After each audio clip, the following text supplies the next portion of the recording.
السلام عليكم ورحمة الله وبركاته. في درس النهاردة هنتكلم على مفتاح التي اكس بتاع شركة سنوف، وموجود منه المفتاح اللي هو المربع بموديلات اليو كي والاي يو، وده بيبقى اخد شكل مربع زي العلبة السبعة في سبعة، باخد الشكل ده، الشكل المربع. في منه زي ما احنا قلنا اليو كي والاي يو اللي هو الاتحاد الاوروبي واللي هو الموديل الانجليزي، وده ماهوش متداول عندنا هنا في مصر، لان العلب عندنا في مصر هي العلب المستطيله اللي هي بنقول عليها العلب الماجيك، والمفتاح بتاعها اهو اللي هو المفتاح المستطيل التي اكس، وموجود منه لونين، اللون الاسود واللون الابيض. اللون الاسود بياخد رمز تي 3، واللون الابيض بياخد رمز تي 2. هي مسميات فقط عشان التفرقه بين اللونين، وموجود منه الواحد خط والاثنين والثلاثه خط. أنا بفضل الثلاثة خط، لأن الثلاثة خط تقريبا هو الشائع، وهو يعني الحاجة المشتركة بين أغلب الناس، إن تحط في غرفتك وش واحد فقط 3 خطوط. ده يعني بيديك سماحية أكثر إنك تقدر تعمل ديكوريشن بالإضاءة احسن من 2 خط. موجود منه نوع معين اللي هو البريسات هنشوف دلوقتي معانا النوعين دول، وهنشوف النوع الابيض شكلهم عامل ازاي.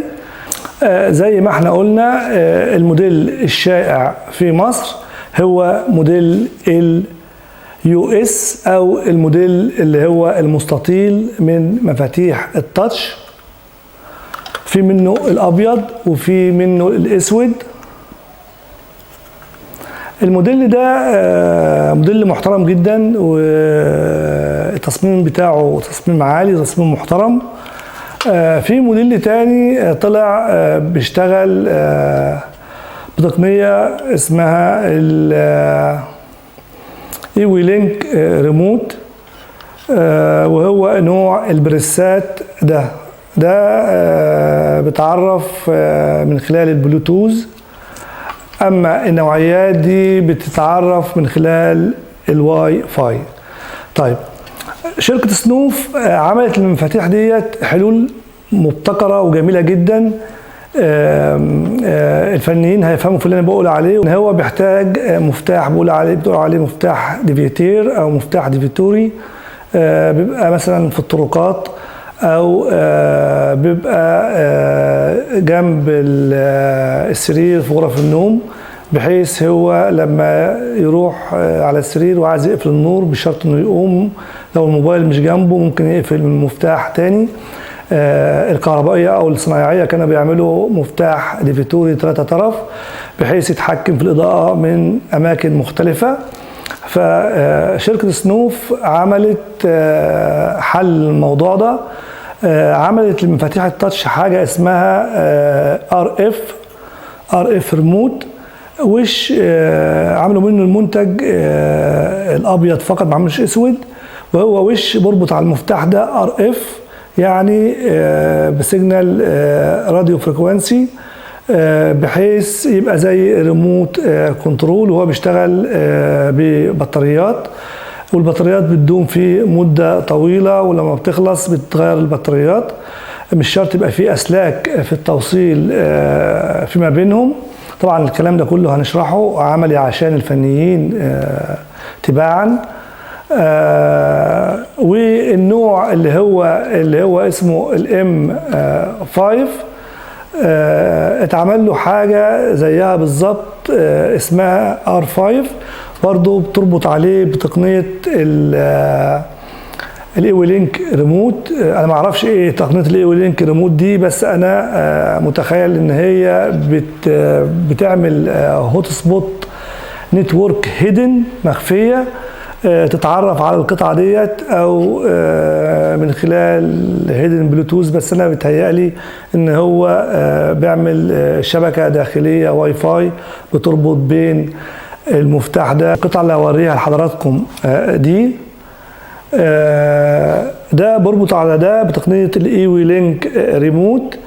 لو لاحظنا المفتاح ده بريسات 3 خط زي المفتاح التاتش 3 خط بالظبط، ولكن لو بصينا للمفتاح اللي هو عبارة عن ريموت كنترول بيربط معاه، هنلاقي المفتاح ده بيسموه مفتاح سيناريوهات.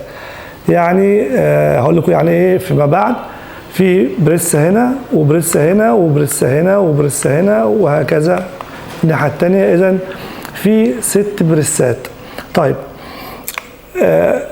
احنا ممكن نعرف 3 بريسات على المفتاح ده.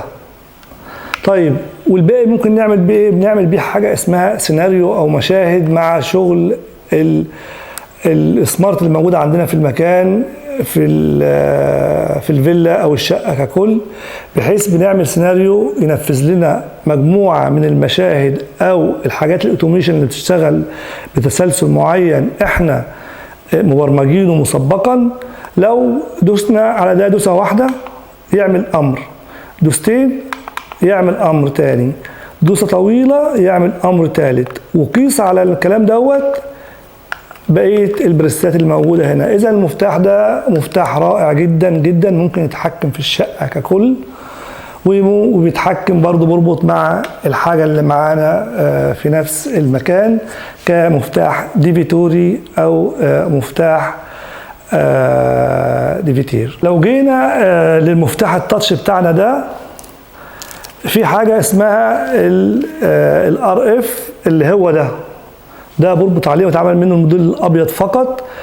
انا هجيب مفتاح ابيض عشان يبقى شكله ظريف، يعني الشكل يبقى شكله عشان يبقى فيه توافق. ده مفتاح ابيض اهو مصنوف 3 خط، وده قطعة الريموت 3 خط بتربط على ده بتقنية الراديو فريكوينسي زي ما انا قلت او الار اف، بحيث بندوس على اول خط هنا بنسمع مثلا بيب او لمبه بتنور احمر في الموديلات الحديثه، وندوس على ده فبربط مع الخط الاولاني ونكرر مع الخط الثاني والثالث. وانا ليا فيديو على القناه بتاعتي بيشرح ازاي احنا بنستخدم الحاجات ديت في مع المفاتيح التاتش او مع القطعه البرو 4 خط من صنوف. هبقى اسيبه لكم في صندوق الوصف. انا هركز النهارده في شرح المفتاح التاتش عشان الفنيين، هركز في شرح المفتاح التاتش 3 خط، 2 خط زيه والواحد خط زيه بالظبط. طيب احنا هنجيب مفتاح ونشوف ايه اللي مكتوب عليه واحنا بنوصله ازاي وبنعمل له تأسيس ازاي في الفيلا او في الشقة. زي ما احنا عارفين ككهربائية او مهندسين ان تأسيس الشقة سريسيون عادي او كهرباء عادية خالص سيبك من السمارت، بتبقى اللي احنا بنمشي من المفاتيح، من لوحة المفاتيح الرئيسية بنمشي اسلاك رايحة للغرف. الكهربائية بيطوروا من نفسهم فبقوا بيمشوا مثلا للأفياش أرضي وكهرباء رايحة للغرفة الفلانية لوحده منفصل عن الإنارة. وبالنسبة للإنارة فبيمشوا خط. احنا بص هنتفق على حاجة قبل ما نتكلم، احنا مش هنقول أرضي لأن الأرضي مفهوم غلط للناس بتتكلم عليه، هنقول عليه نيوترال، هنقول عليه نيوترال. وقبل ما اشرح احنا هنقول ايه الفرق بين النيوترال والأرضي. الأرضي ده بيبقى سيستم معمول له حربة بره المبنى ومعمول عليها شوية احتياطات عشان تبقى المقاومة بتاعتها قريبة جدا جدا من الصفر. زي بيحفروا لها في مكان يبقى فيه مية بقدر الإمكان ويحطوا حوالين الحربة دي ملح ويحطوا فحم لأنهم موصلين جيدين للكهرباء. هم بيحطوا الملح عشان يخلي المكان حواليها دايما رطب، الملح بيعمل رطوبة. أما الفحم فموصل جيد للكهرباء، فعشان كده بيعملوا منه الكربون أو الشربون بتاع المحركات الكبيرة والشنيور والعدد المتحركة. بيبقى في حاجة اسمها كوميتيتور كده أو العدو الدوار، وجاي عليه كده هنا البرش أو الكربون، وهو بيدور بينقله كهرباء بصورة مستمرة. فالكربون بيتحط مع الحربة عشان يعمل توصيل ما بينها وبين الأرضي، عشان يقلل المقاومة بقدر الإمكان توصل للزيرو أو الصفر. فهو نقطة كونتاكت بين الحربة والأرضي. خط الأرضي بيبقى الهدف منه حماية الأشخاص من إنهم ياخدوا صدمة كهربية. حماية الأشخاص إنهم ياخدوا صدمة كهربية. بيستخدم معاه يعني حاجة من مسميات كتير جدا، وهو نفس المعنى. هنتكلم بالبلدي اللي هو حاجة اسمها الإيرث ليكج. الإيرث ليكج أو مفتاح التسرب الأرضي، ده مفتاح بيركب في اللوحة الرئيسية، وليه قيمة بالملي أمبير، بتعتمد على انت هتشغله في ايه. في حاجات بتستخدم للحمامات السباحة او للجاكوزي، دي بتبقى 4 ملي امبير، بتبقى 4 ملي امبير عشان درجة الامان تبقى عالية جدا في الاماكن اللي فيها مياه. ما ينفعش ال 4 ملي امبير يتركب لحماية الاشخاص، لانه مع اقل لمسة من اي حاجة هيضرب، كل شوية هيفصلك الكهرباء، مش هيشتغل معاك. حماية الأشخاص بتبقى 30 ملي أمبير. في حاجة 300 ملي أمبير بتبقى للمعدات، زي مثلا الثلاجة، الغسالة، الكلام ده، ودي بيبقى لازم موجود خط أرضي ضروري في قلب المبنى ده عشان يوصل الشوك اللي بيحصل في المعدة أو تسريب الكهرباء، يوصله الأرضي على طول، فيحمي الأشخاص من إنها تاخد شوك. أما خط النيوترال فبيبقى ده خط جاي من المحول الرئيسي اللي بيغذي المنطقة بتاعتك أو البيت بتاعك، بيبقى الخط المشترك في الجهة اللي هي بتبقى عليها الجهة الثانوية من المحول. المحولات بتبقى عليها ملفات، حاجة اسمها دلتا وحاجة اسمها نجمة. النجمة ده بيبقى في اتجاه الضغط الواطي اللي هو في الغالب بيبقى 380 فولت.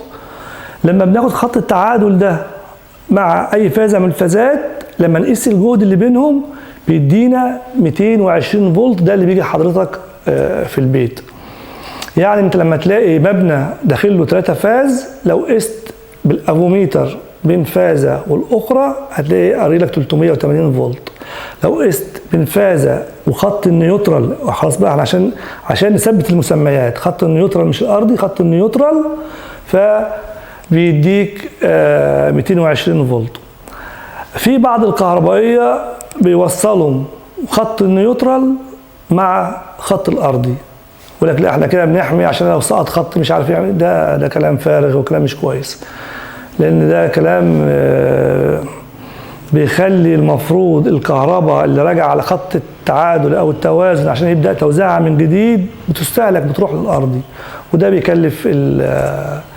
بيكلف صاحب المبنى او صاحب البيت تكلفه هو في غنى عنها، ان يضيع الكهرباء ويدفع حقها. اشوفكم الحلقه الجايه ان شاء الله.